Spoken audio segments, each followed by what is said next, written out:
নেশা করাবি তো, জানি তো তোর মেয়েকেও নেশা করিয়ে বাবা এলাচ মুখে ভরে দিবি, কারণ যেটা পালবাড়ির মেয়ের সাথে করেছিলিস, দিন রাত নেশা করিয়ে বাড়িতে ঢোকার আগে বাবা এলাচ খাই দিতিস না। নেংটি মুন, তোকে বলছি শোন, তুই গালাগালি দিবি, আমি হজম করবো না রে, আমরা কেউ হজম করবো না, তোকে সেইভাবেই দেবো, জানিস তো। একটা কথা শুনে রাখ মন, তোর সব কেচ্ছা এক এক করে খুলবো এবার। এবার তোকে কে বাঁচাবে? এতদিন ছেড়ে দিয়েছিলাম, আর ছাড় নেই। তুই যখন আগে থেকে পা বাড়িয়েছিস আমাদের পেছনে লাগার জন্য, তাহলে নে বাসটা এবার খা, আছলা বাস। নেংটি কোথাকার এই মুন আর ওই পালবাড়ির নেংটি সারাক্ষণ নেশা করতো, নেশাখোর একটা, মানে পার মাতাল বলতে গেলে, ঠিক আছে, পার মাতাল একটা। তো চলো পুরো ভিডিওটা দেখতে থাকো। দুদিন বাদে এই মুনের মেয়েও পার মাতাল হবে, তার জন্য দায়ী কে হবে? এই মুন হবে। মুনের একটা ওই যে মেয়ে আছে, সে পার মাতাল হয়ে যাবে। চলো পুরো ভিডিওটা দেখতে থাকো, কেউ স্কিপ করো না। নেশা করিয়ে করিয়ে তো শেষ করেছিলিস মেয়েটাকে। আজকে পালবাড়ির মেয়ের এই যে অবস্থার জন্য শুধু কিন্তু এই যে পালবাড়ির চিঙ্কি মাসি একান্ডাই নয়, এর মধ্যে এই যে মুন মুন মুন, হ্যাঁ আমি মুনের কথাই বলছি, খুব গালাগালি দিতে বসেছিস না? তোর ওই গালাগালি দেওয়া না বার করে দেবো, ঠিক আছে? গালাগালি দিতে বসেছিস, ভুলে গেছিস সেই দিনগুলো? কিরে মন, ভুলে গেছিস? লজ্জা লাগে না? নেশাখোর মাতাল মেয়ে ছেলে কোথাকার একটা। ওই জন্যই তোর সংসার, কোনো সংসার হচ্ছে না, ওই জন্য ধরছিস আর ছাড়ছিস, বাপের বাড়িতে যে বসে রয়েছিস, এটাই তোর সাথে হবে। গালাগালি দিতে বসেছো, অকাত নেই, লাইটটা রাখার অকাত নেই। ডিলিট করেছিস কেন? ডিলিট বা প্রাইভেট, তুই দুটোর মধ্যে একটা করেছিস। আমাকে ধরি থেকে তুই গালাগালি করছিস। নেশাখোর মাতাল দুদিন বাদে ওর পেটের মেয়েটাকে নেশা করাতে নিয়ে যাবে। এই মুন দুদিন বাদে ওই নিজের পেটের মেয়েটাকে নেশা করাতে নিয়ে যাবে, যেরকম পালবাড়ির ওই নেংটিটাকে নেশা করিয়ে করিয়ে, ঠিক আছে, একদম মানে ছেড়ে দিত। আবার আমি এটাও বলেছি, আমি আর ধরিতেই, ও চাইলেই তুই এনে দিবি, দিদি একটু খাক, ওর মন খারাপ, ও পিতমের জন্য কষ্ট পাচ্ছে, এই পাচ্ছে, একটু খাক। তোমরা আবার পালবাড়ির কাকুকে কাকিমাকে বলে দিও না, কম কথা রে। তোর আজকে পর্দা ফাঁস করতে বসেছি মুন, ঠিক আছে? ওই পালবাড়ির মেয়ের সাথে তোকেও ধোবো, সালি একটা নেংটি কোথাকার। তার আগে বলি হাই ফ্রেন্ডস, মোবাইলে তোমাদেরকে অনেক অনেক স্বাগত, অনেক অনেক ভালোবাসা। চলে এসেছি আবার একটা ভিডিও নিয়ে তোমাদের সামনে।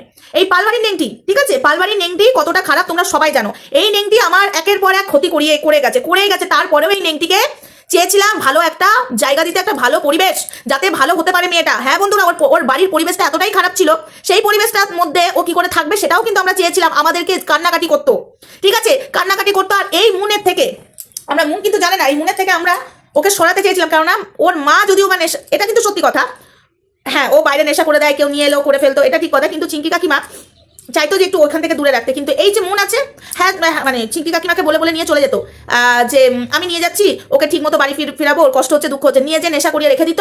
রাত্রেবেলায় বাড়িতে দিয়ে বলতো আমার বাড়িতে আজকে থাকুক না, যদি না পারতো আমাদেরকে দিয়ে বলা করাতো, ঠিক আছে, আমাদেরকে দিয়ে। এই নেংটি মানে পালবাড়ির নেংটি বলতো ও সোমা দিদিয়া, ও ধরিতে দিদিয়া, মাকে বোঝাও না। কিন্তু তখন তো বুঝতাম না, শালা মানে নেশা করাবার জন্য এবং নেশা করার জন্য ওখানে থাকতো, তখন কিন্তু বুঝতাম না, পরে বুঝতে পারলাম। তারপরে চিঙ্কি কাকিমাকে এবং টিপালকে বলেও দিয়েছিলাম, ওই মন নেশা করাতে তোমার মেয়েকে নিয়ে যায়, ঠিক আছে? নিজের সংসার তো হয়নি, নিজে তো ছন্ন ছাড়া একটা মেয়ে ছিল, তোমার মেয়েও অত ধোয়া তুলসী পাতা নয়, ছন্ন ছাড়া আরো ছন্ন ছাড়া করে দিচ্ছে ওই মন। আজকে সে বসে বসে গালাগালি করছে, হ্যাঁ তুই নেশা করাতিস, তোর সাথে ছেড়ে দিত, তুই নেশা করাতিস, বাবা এলাচ খাইয়ে ওকে বাড়ি ঢুকাতিস, মনে নেই? মুখ খুলবো আমি, কিরে মন মুখ খুলবো? বাবা এলাচ খাইয়ে ওকে বাড়ি ঢুকাতিস, যাতে মুখে গন্ধ না পায়, চোখে মুখে জল দিয়ে বাড়ি ঢুকাতিস। ভুলে গেছিস? কিছুই বলিনি মুন, মুখ খোলাবি না, তুই খিস্তি মারতে বসবি না, তোর পেছনে আমরা কিন্তু পড়িনি, তুই বিনা কারণে আমার পেছনে পড়ে গেলি এবং ধরিত্রীর পেছনে পড়ে গেলি। তাই তোকে বলছি মুন, তুই নিজের চরকায় তেল দে, বেশি মুখ খোলাস না। এবং পূজা কাকিমার বিরুদ্ধে বিষিয়েছিলিস চিঙ্কি কাকিমাকে তুই, কথাটা ঠিক বললাম তো? পূজা কাকিমার বিরুদ্ধে নেংটি চিঙ্কির কাছে ফাঁসিয়েছিলিস তুই, যা না তাই কথা বলে বলে পূজা নাকি নেশা করায়, পূজা নাকি ভালো না, কিন্তু করাতিস তুই বেশি। পূজা নেশা করাতো না পূজা কাকিমা, এই পালবাড়ির নেংটি বারবার বলতো আমাকে এনে দাও, দিব্যি টিপি দিয়ে আনতো, তাও আনতে চাইতো না, কিন্তু তুই নেশা করাতিস, তুই আরো অনেক কিছু নেশা করাতিস, ঠিক আছে? অসভ্য মেয়ে কোথাকার, অসভ্য মেয়ে। আমি তোমাদেরকে বলছি, এই দুদিন বাদেও নিজের পেটের মেয়েটাকে নেশা করাবে, ঠিক আছে? ব্যবসাতে নামিয়ে দেবে এই হারামজাদি মুন, যে মেয়েটা আছে সেই মেয়েটাকেও নামিয়ে দেবে রাস্তায়, নেশা করাবি। তোর মনে হয়নি তোর একটা মেয়ে আছে, একটা অন্য মেয়ের ভবিষ্যৎ নষ্ট করছিলিস নেশা করিয়ে করিয়ে? লজ্জা লাগে না?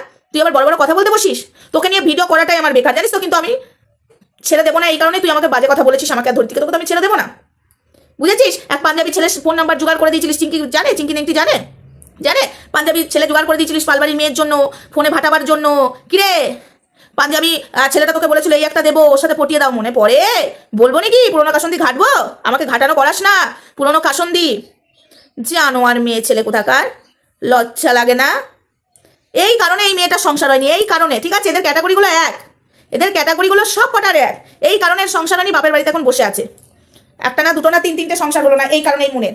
তো যাই হোক, এই মুনকে মানে এই মুনের ভিডিও কেউ দেখবে না, আর মুনের কথা কেউ বিশ্বাস করবে না। এই মুন পালবাড়ির নেংটিটাকে নেশা করিয়ে করিয়ে সব জায়গায় দেখতে না, আর পালবাড়ির নেংটি কিন্তু যে নেশা করাবে তার সাথে ঘনিষ্ঠ, তাতে মেয়ে হোক আর ছেলে হোক, তার সাথে ঘনিষ্ঠভাবে মানে সবকিছু বিছানায় না, মানে বেশি ভাব করতো, ঠিক আছে? সে নেশা করে, বাড়ি তো নেশা খোর, তো মাতাল খোর। আজ বুঝতে পারছি প্রীতম যে কথাগুলো বলেছে প্রত্যেকটা সত্যি কথা বলেছে। প্রীতম বলতো যে দিদি জানো না, এই মেয়ে বাসি নাইটিতে থাকতে ভালোবাসে, বাসি জামা কাপড়ে থাকতে ভালোবাসে, ওকে শুধু নেশা করতে দাও আর ওকে ওর দিয়ে দাও, তাহলে ওর ঠিক আছে, ঠিক আছে? এই মেয়ে অত সহজে সংসার করতে পারবে না, কারণ এই মেয়ের জ্বালা কেউ মিটাতে পারবে না। এই মেয়েকে যদি 100 জনকে দিয়েও, মানে 100 জনকে দিয়েও যদি একে ইয়ে করা হয়, তাও এর জ্বালা কেউ মিটাতে পারবে না। সিরিয়াসলি বলছি, পালবাড়ির নেংটির 100 জন দিলেও এর জ্বালা মিটাতে পারবে না। প্রীতম কথাগুলো ঠিক বলেছিল যে এই মানে না, প্রীতম 100 জনের কথা বলেনি, ওটা আমার কথা, বাট প্রীতম এই কথাগুলো বলেছিল এই মেয়েটা একদম নেশাখোর আর শুধু ওর খাট আর কিচ্ছু নাই। তো আনমল বিস্কুটও তাই বললো, আনমল বিস্কুটও তাই বলেছে, দেখতেই পেয়েছো। আনমল বিস্কুটও বলেছে শুধু ওই ধরাধরি আর ওকে খাট ওর পোদের গোড়ায় ঢুকে বসে থাকো আর ওকে ওর খিদে মিটাও, ব্যাস। শয়তান মেয়ে ছেলেকে 100 জনকে দিও, মানে একে যদি 1000 জনকে দিয়েও একদিনে, তাও এর কেউ মিটাতে পারবে না। শয়তান মেয়ে ছেলে শুধু ধন ধরে ধরে বেড়ায়, কি বলবো তাছাড়া, কি বলবো।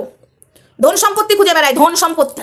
ধন সম্পত্তি মানে বুঝতে পারছো তো, ওই ধন সম্পত্তি দেখে কতটা, বাকিটা বুঝে নাও, আর কিছু বললাম না। তোকে ডেলি গাল দেবো পালবাড়ি মেয়ে, তোকে ডেলি জুতাবো। হারামজাদি মেয়ে ছেলে, তুই আমার চ্যানেলের ক্ষতি করে তুই ভেবেছিস তোকে ছেড়ে দেবো? হারামজাদি মেয়ে ছেলে, তোর কোনোদিন ভালো হবে না। তোর কোনোদিন পালবাড়ির নেংটি আর ওই নেংটির মায়ের কোনোদিন ভালো হবে না। নেংটির মা তোমরা জানো, তোমরা কি জানো ওই নেংটির মাও ধোয়া তুলসী পাতা নয়? হ্যাঁ বন্ধুরা, ওই নেংটির মাও, ওই পালবাড়ির নেংটি, ওই যে ঝিমি নেংটির মাও, ঘটনা তোমরা কিছু জানো? হ্যাঁ বলবো, নেক্সট ভিডিও আনবো। ওই নেংটিটা ধোয়া তুলসী পাতা নয়, টিপালকে নিয়েই থাকে না নেংটি। ওই নেংটিরও ঘটনা আছে, ঠিক আছে? এমনি এমনি টিপাল না, ওদের সবকিছু টাকা পয়সা দেয় না, ওই জন্য সোশ্যাল মিডিয়াতে নামিয়ে নিজেদের টাকা নিজেরা জোগাড় কর। তো যাই হোক বন্ধুরা, আমি নেক্সট ভিডিও আনছি, ততক্ষণ সঙ্গে থেকো, ভালো থেকো, সুস্থ থেকো। এই চিঙ্কি কাকিমারও সরি কাকিমা কেন বলছি, মাঝে মাঝে চলে আসে, এই চিঙ্কি নেংটিরও সবটা ফাঁস করবো।